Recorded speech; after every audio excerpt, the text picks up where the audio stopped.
வணக்கம் மக்களே. பள்ளி மாணவர்களுக்கு மத்தியில் அரசியலை பேசக்கூடாதுன்னு எத்தனை தடவை சொன்னாலும் இந்த நாடக கும்பல் திருந்த மாட்டேங்குது. அதுவும் பொதுவான ஒரு அரசியல் பேசினா கூட பரவாயில்ல, இந்த நாடக கும்பல் வாரிசு அரசியலை பற்றி கொஞ்சம் கூட கூச்சமே இல்லாமல் பேசிக்கிட்டு இருக்கு.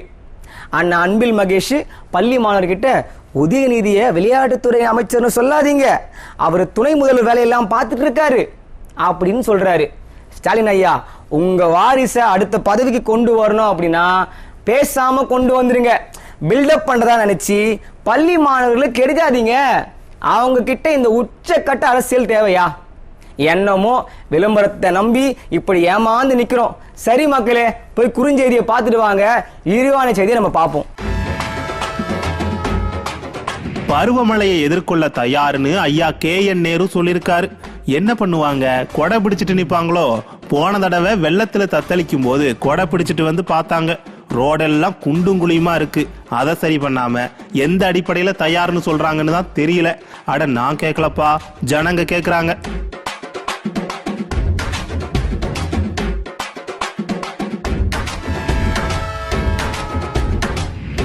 ஐயா ஸ்டாலினை அமெரிக்கா சிறப்பா வரவேற்ற மாதிரி போட்டோ ஷாப் பண்ணி பரப்பிக்கிட்டு இருக்காங்க உடன்பிறப்புகள். அத அமைச்சர் ஒருத்தரும் ரீட்வீட் பண்ணிருக்காரு. கொடுமை என்னன்னா நிறைய ஊடகங்களும் இத உண்மைன்னு நினைச்சு ஷேர் பண்ணிட்டாங்க.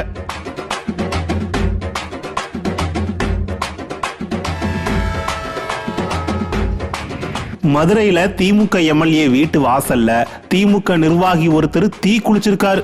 என்னன்னு விசாரிச்சதுல உட்கட்சி பிரச்சனைன்னு தெரிய வந்திருக்கு. தலைமை கண்டுக்காததால இப்படி முடிவு எடுத்துட்டாருன்னு சொல்றாங்க.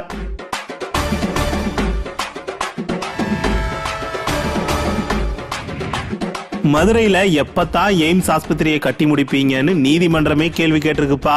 ஜனங்க நாம கேட்டா MP சீட்டு ஜெயிக்க வச்சீங்களா, ஜெயிக்க வச்சாதான் நல்ல திட்டங்கள் வரும்னு உருட்டுவாங்க. நீதிபதி கேட்டிருக்காரு, இனியாவது கட்டுவாங்களா இல்ல இன்னும் இழுத்துக்கிட்டே போவாங்களான்னு பொறுத்திருந்துதான் பார்க்கணும். சரி மக்களே, குறுஞ்செய்தியை பார்த்தாச்சு, வாங்க விரிவான செய்திக்கு போலாம். விளம்பரத்தால் உயர்ந்தவர் வாழ்க்கை நிரந்தரமாவாதுன்னு பெரியவங்க சொல்லியிருக்காங்க. அது யாருக்கு பொருந்ததோ இல்லையோ, ஐயா ஸ்டாலினுக்கு சரியா பொருந்தது. ஐயா ஸ்டாலின் இப்போ அமெரிக்கா போனார்ல, அவரை பில்டப் பண்றதுக்கு ஒரு போட்டோ ஒன்று எடிட் பண்ணி போட்டாங்க. அது அமைச்சர் ஒருத்தர் ரீட்வீட் பண்ணாரு. கடைசியில பார்த்தா அது ஃபேக் போட்டோவா. எதுக்கு இந்த வெட்டி பில்டப்பு?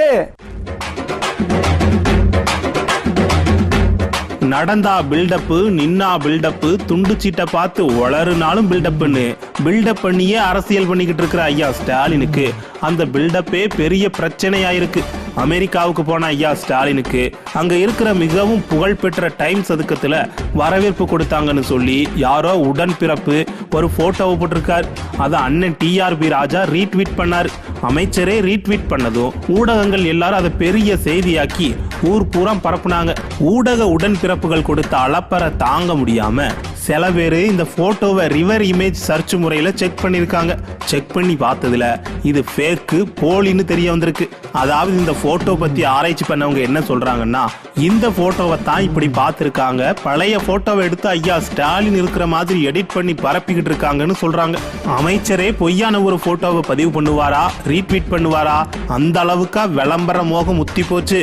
நமக்கு தெரியல சாமி. இந்த TN ஃபேக்ட் செக் யூனிட்னு ஒரு யூனிட் வச்சிருக்காங்க. அதாவது நாட்டுல யாரு பேசுறது உண்மை, யாரு பேசுறது பொய்ன்னு இந்த டீம் செக் பண்ணி சொல்லும். கவர்மெண்ட் காசுல, மக்கள் வரி பணத்துல இந்த டீமுக்கு சம்பளம் கொடுத்துக்கிட்டு இருக்கோம்.